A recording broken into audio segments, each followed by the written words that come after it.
Hey there, tech enthusiasts. Welcome back to our channel. Today, we're diving into a frustrating issue that's been bugging a lot of you.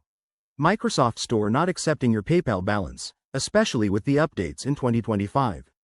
If you've been trying to make a purchase and keep hitting roadblocks, don't worry, I've got a straightforward guide to get you back on track.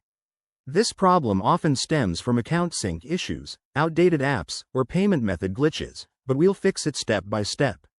First, make sure your PayPal account is properly linked to your Microsoft account. Head over to the Microsoft Store app, go to your profile settings, and double-check the payment options. If PayPal isn't showing up or isn't working, unlink it and relink it after verifying your PayPal login details. Next, update everything. Open the Microsoft Store, go to the Library section, and check for any available updates for the Store app itself or your device's OS. Outdated software is a common culprit in 2025's ecosystem. Once that's done, clear the cache. On Windows, press Windows+R, type wsreset.x, and hit Enter to reset the Microsoft Store cache. This often resolves temporary glitches. If that doesn't work, verify your PayPal balance and ensure there are no holds or restrictions on your account.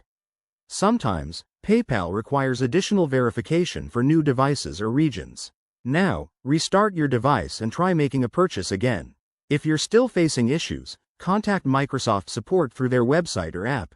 They have dedicated help for payment problems. Remember, these steps are based on the latest 2025 guidelines, so they should work smoothly. By following this, you'll save time and frustration. If this video helped you, give it a thumbs up and subscribe for more tech fixes. Thanks for watching, and let's conquer those digital hurdles together. End of video, with a call to action for comments or questions.